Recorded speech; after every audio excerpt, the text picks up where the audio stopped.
jiru kiyya keessatti hangan ji'a tokko walakkaa dabre kan obse osoo hin beeku. Gara lachuu akka kubbaa qilleensa keessaa dhumeetitti wal jidduun nu dhiitaa turan beeyta. Nagaa biyya kanaatiif tasgabbiidhaan biyya kana ceesisuudhaaf jaalala qabuuf namni baay'een waan kana keessatti hirmaataa ture. Garuu akka namoota nagayaaf deemu paartiilee lachuutiif bu'aa buusuutti osoo hin tahiin akka kadhattuutitti miidhaa guddaa nurra gahaa ture. Duusaa keessa gammaan dubbanne jalannee bira dabarree ammaannani malee. Kanaaf akkuma labsiisan keessatti yaadattu waraana bilisummaa Oromoo labsii qabxii 6 qabu hambootti ba'ee jira. Labsii qabxii 6 kana keessaa tokko waraana bilisummaa Oromoo erga galee booda koreen yeroo yeroodhaan dhaqee daawwata. Haala qabiinsa daawwatedha. Kun immoo kan godhame lafarraa ka'eeti miti. Tigreef Baqqalaan dubbataa ture. Waliigalteen haaraan koreen kun godhe hin jiru. Qaamonni lamaan asmaratti waliigaltee waan qabaniif waliigaltee sana hojii irratti hiikuu irratti rakkina waan qabaniif waraa kana galchanii DDR kan jechuun disarm demobilize reintegration sarkaa jedhamuun wal amanuu waan dadhabaniif amma duras ardaayitaatti rakkoon uumame komii waliin jedhamu waan tureef komii sun akka hin kaaneef waraana galee kana yeroo yeroon daawwachuu qabna kan jedhu qaamni lachuu fudhatee kan itti seena jechuudha. Haaluma saniin waraana gara nama 150 maal ta'u kan gale kana gara laaluudhaaf kan deemne xalayaa barreessine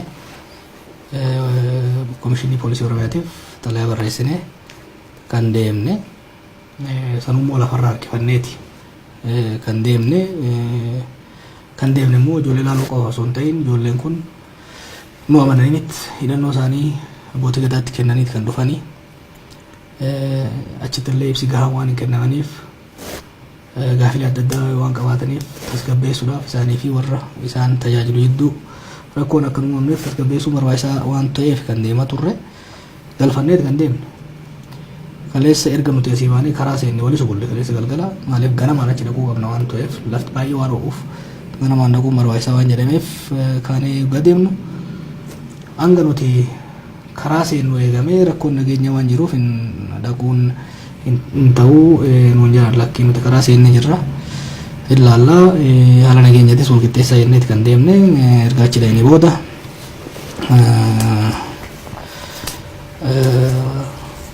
waan nageenya hin qabnu nuun jedhanii neeyna jenne qaamota hundaaf raayyaa ittisa biyyaatiif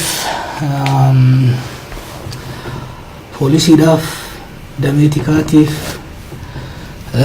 waajjira warra pireezidentiitiif maaltu dhibe silaa nama jiruu fi waajjira jiru hundaaf bilbille hundinuu eegaan seentanii namni hundi ajaa'iba ta'e seenuu dorgamuu keenya san achiin guyyaa guutuu shukkuumamaa oollee sa'aatii 2tti achi kageenya sa'aatii 7 jechuu rubuu irratti ofirraa akka rabbinutti ergetti duuba deebinee dhufna jechuudha. Maalinni akka rakkootti tarii Obbo Baqqalaan akkanatti manitti bilbila iddoo hedduutti bilbilaa kan turte si'i maalinni sababni himamaa ture wanti sitti himamee jira? Sababni xalayaan hin dhufneedha poolisii komishinii irraa waan adda addaati. Numa dura waan hin jechaa ture jira beekta. Abaaboo keessas mootummaa kana keessas araara kana kan hin barbaanne araara kana gufachiisuu kan barbaadu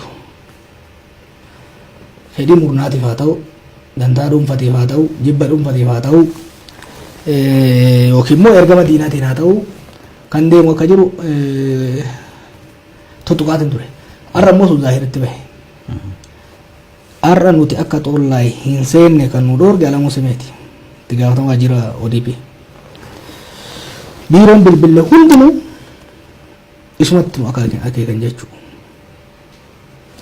Namni kun xalayaan akka hin barreeffamne dhooguu qofa osoo hin tahin gara poolisoota achiidhanti bilbiluudhaan doorsisuun akka nu seensifne godhe. Har'a kun namni kun karaa qofaa miti kan godhe baay'ee jalqabuma irraa yoo yaadatu taate olola hamaa dhaabbilee lamaan addaan fageessu oofaa ture. San booda gaafa walga'iin kun godhamu hariiroon mootummaa fi inni keessa jiru osoo jiru inni dhufeet achitti kan argame. Booda waan san irratti anuu namni naam hin jiru akkanumaan hin dhufe sadarkaa jirutti. San booda murtii achirraa kan fudhatee sadarkaa waakkachuutii fi koree fi qondaalota mootummaa jidduutti rakkoo uumuu wal shakkii uumuu irratti hojjechaa ture. Maali jennee waan tokko tokkos qorachuudhaaf dubbisuudhaaf yaallee turre. Hanga galma gadaasan galma aadaasan akka nuti hin seenne Baqqalaaf Jawaar akka hin seenne abbootiin gadaa akka hin seenne ariisisuutti ga'e. Booda bakka namoonni hedduun jirutti xiilee hunda irratti mareennee ka walii galle kibban deemtan gara kibbaa Gujii Booraan deemtan jechuudhaan akkam deemne nu danqaruu yaale. Kijiba rabbiin jaalanne dhugaa siin jaa abbootiin gadaa Gujiitii Booranaa fixatanii jiranii obbo achiiru galchuu sin barbaachiftan jee. Booda garuu hayyama biiroon pirezidantii godheen gara sochoone yeroo achi dhaynetti shira ammana hin jedhamne taatee rakkoo guddaa naannoo sanitti uumaa ture. Kabiraa hafuuti nama qaaneessa kana dubbachuudhaaf Yaabeellootti yeroo turretti nu achi turree amma dhumaa yaalla yeroo jennetti kabiraa dhiisii hoteelli nuti keessa turre akka nu baasu akka nu ari'u doorsisamee jechuudha.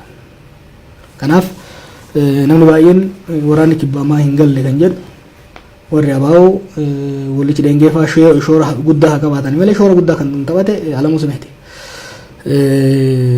Sanii asis erga dhufnee booda bifa adda addaatiin waayee gaafa nama gara 80 wayii taaneet kan bobbaane makiinaa sadiin kan nurra machiise hin deemnaa jechuudha beeki.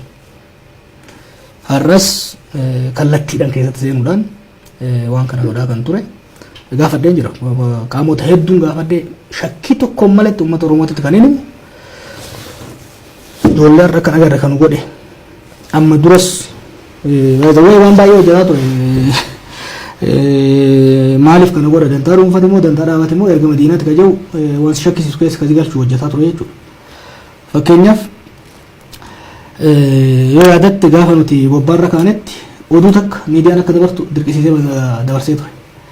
Waraanni bilisummaa Oromoo dhiikkuma tokko ta'u galee jira afaan fajjoo kudhaaf. San qofaa miti. Intarviiyuu Jeneraal Birhaanuu Juulaa ji'a dura kenne akka haaraatti akka maxxanfamu goosise.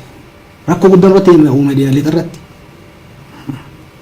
Waraanni bilisummaa Oromoo waajjira maali mooraa leenjii Adaamaa jiru beela dhaqee waan miira isaanii kakaasu waan isaan dallansiisu godhee isaan aara isaniin warra bosonatti afirratti haala ittiin bilbilaa turan ture jechuudha. Kanaaf kana kan hin jedhuufi mootummaadha jennee mootummaa hunda walitti qabnee dubbachuun annarraan eegamu. Qaama kana keessa yeroo dheeraaf kan sodaannus kan uummata kana wajjinis hariiroo hin qabne raayyaa ittisa biyyaa ture. Abbootiin gadaa godina hundatti aanaa hundatti deebi'an raayyaa ittisa biyyaa akka ajaa'ibaatti galateeffatan. Konkolaataa kenneefi karaa kanarraa bahee yoo jedhanii jalaa bahee kana goree yoggaa jedhanii kara goree yoo dhukkubsatan hakkameeti kan fide. Raayyaan ittisa biyyaa kan ilmaan Oromoo muraasni keessa jiran jechuudha. Poolisiin Oromiyaa bulchiinsa sadarkaa gadii bifa ajaa'ibaatiin godhe. Namni garuu waan kana hoogganuudhaaf asirra kaa'ame Booranatti bulchitoota teeroraayiz godhe dhibba kan mudha'inetti Gujiitti bifa kanaan sadarkaa adda addaatitti har'a immoo deliberately har'a ana kan shakkutti I'm deadly sure xollaayitti jeequmsi akka ka'u haalli ammaa kun akka hammaatuuf itti yaadee isaa fi namni biraa wajjin jiraachuu danda'a. Nu achi dhayne waraanaan hin seensinaa jedhame tokkoffaa nuuf waraana gidduu walitti bu'iinsa akka dhufu. Lammaffaa ijoolleetti itti manee jira akka nu dhufaa jiru.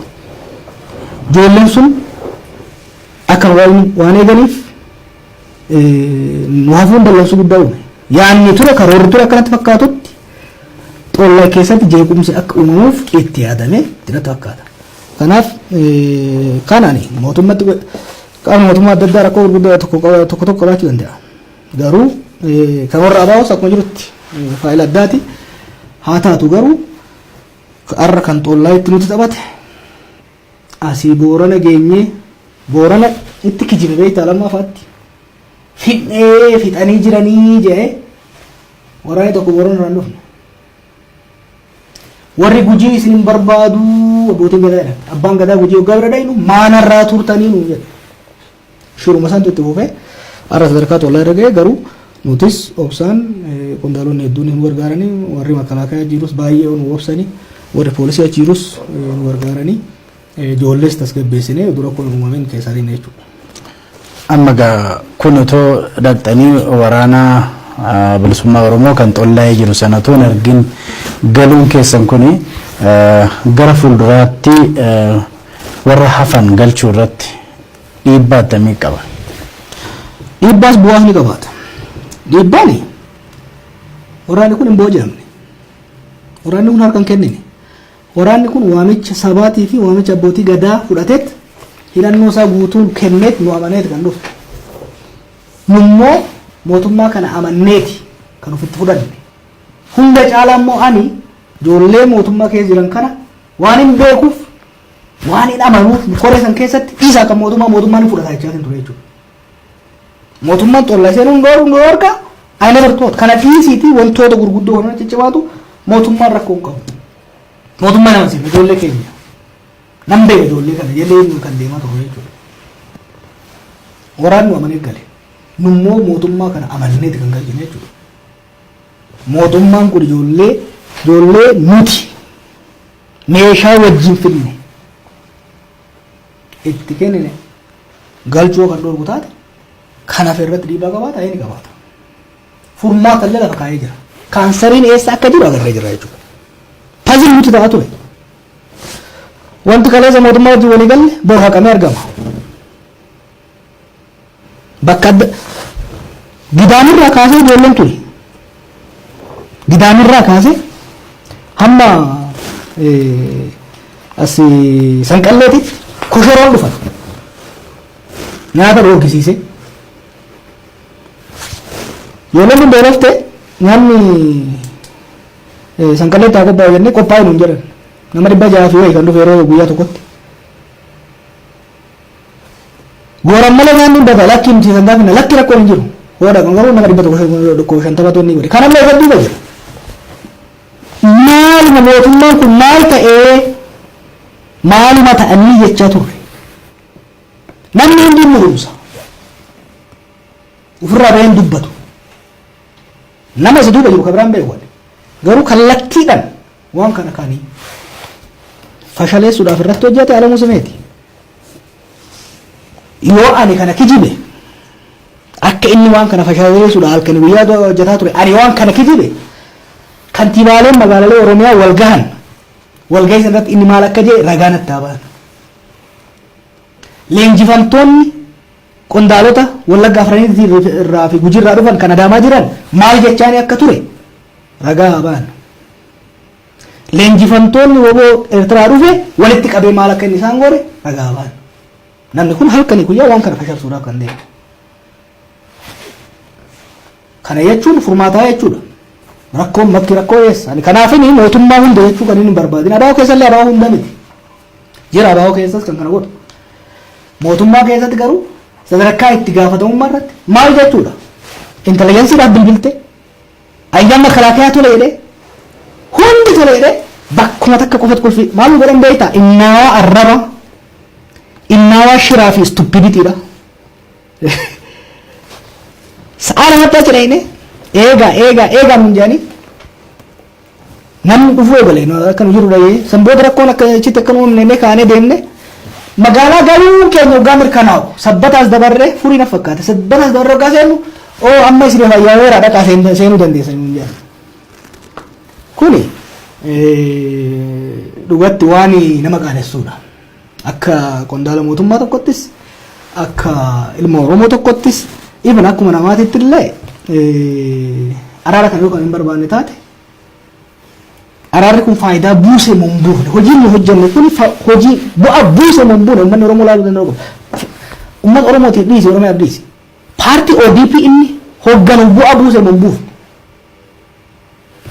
Ji'a tokkoof walakkaa dura halkanii guyyaa cinqiin isaanii waa'ee kanee waa'ee maalii ture miidiyaan isaanii to'amu waa'ee misoomaa gabaasuu eegalee jira qondaalonni isaanii waa'ee nagayaatiin xamadamanii waan tokko hojjetaa jiran har'a mana barnootaatiif hospitaala eebbisaa jiran waan halkanii guyyaa ani OMN guyyaa meeqan arga baqqalaan yuunivarsiitii barsiisa barnoota dhiisee jiru haayileen onneen dhukkubdu kanaan rakkataa akka deemaa jiru itti xaxanii garuu bujii keessaa waraanni qophaa'e kan gallate agarte kanaaf furmaata kanan siin jeef ODP'nis akka paartiitti mootummaanis akka paartiitti namoota akkanaa of keessaa yoo buqqaase biyya tasgabbeessee nagaan ittiin deemuu danda'a. Garuu immoo yoo callisanii ka deeman taate of course haalli kun bakka jirutti immoo fakkeenyaaf anis yoo kan inni ta'u taate bakka namni akkanaa aangoorra jiruu fi ganamaa galgala waan nu jala deemu dhaqee sakaalaa itti godhu keessatti waraana kanaan galaa jennee itti gaafatamummaa fudhachuu hin dandeenyu.